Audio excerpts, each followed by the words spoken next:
Bismillahirrahmanirrahim. Dalam kehidupan sehari-hari kita sering mendengar kata kasih sayang atau welas asih. Bahkan kata tersebut menjadi sifat dasar Tuhan, sifat dasar Allah Subhanahu wa Ta'ala kepada umat-umatnya. Dan dahulu welas asih menjadi dasar kehidupan orang-orang atau masyarakat Jawa. Welas atau kasih yang memiliki arti, memiliki makna rasa iba, kasihan kepada orang lain. Dan asih atau sayang memiliki makna atau arti cinta, suka kepada orang lain. Welas asih dapat dimaknai perasaan kasih atas dasar suka, cinta kepada orang lain. Jika kita saling memiliki sifat tersebut, tentu dalam kehidupan akan tercipta, akan terwujud keharmonisan, keselarasan, kerukunan, kedamaian untuk mendapatkan kesejahteraan.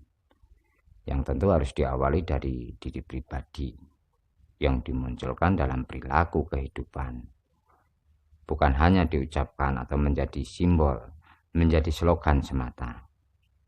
Terlebih kita sebagai makhluk sosial. Sifat welas asih yang juga dijadikan dasar para nabi, wali-wali Allah menyebarkan syiar atau dakwah ilmu-ilmu Allah.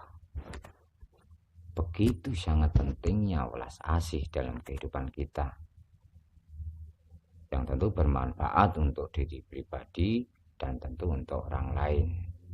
Tetapi kalau kita salah memaknai atau mengartikan, bisa jadi salah kaprah,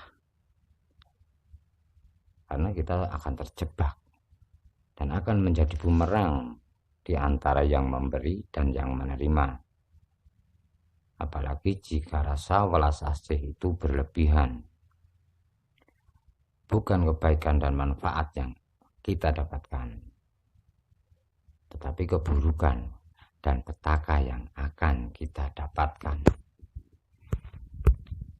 Contoh kecil, ketika kita memanjakan anak berlebihan dengan dasar kata welas asih, dengan menuruti kemauan dan keinginannya, bisa jadi anak akan berani dengan orang tua, dan orang Jawa mengatakan runyak.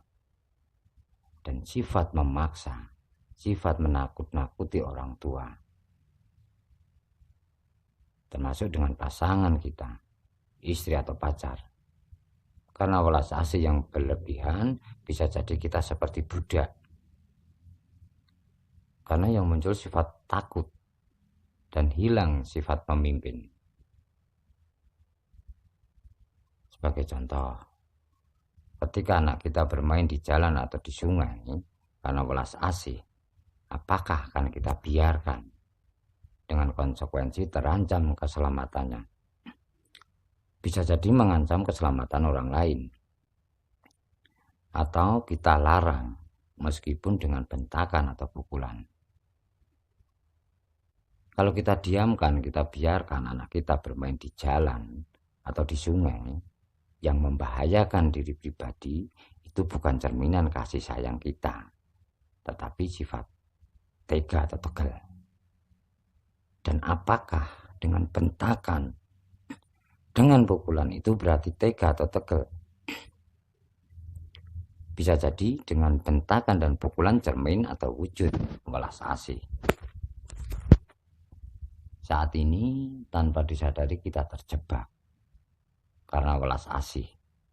Lambat namun pasti kita masuk dalam kubangan kehancuran.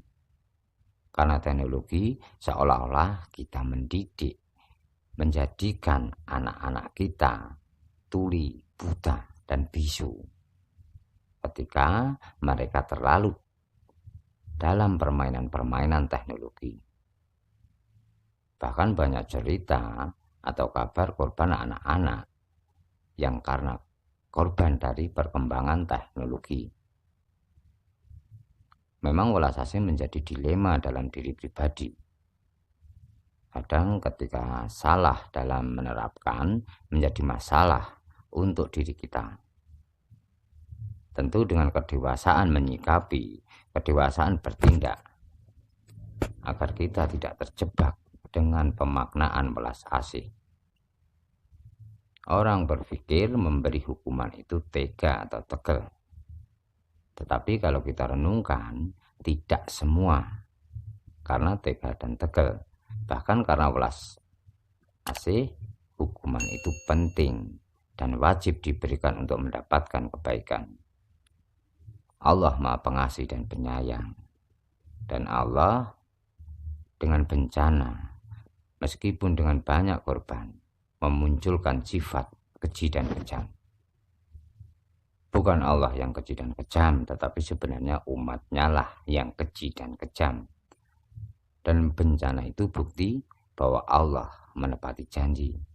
Ketika manusia kemungkarannya melampaui batas, akan diturunkan azab sebagai peringatan. Hilangnya naluri manusiawi yang menjadikan kita dalam kehancuran. Bismillah. Semoga Allah memberi kekuatan, kesabaran, keikhlasan untuk mendapatkan sifat belas asih.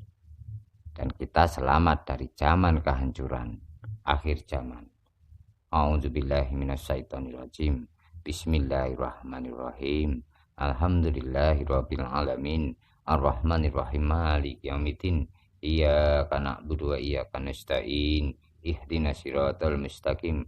Siratal ladzina an'amta 'alaihim ghairil maghdubi 'alaihim waladdallin.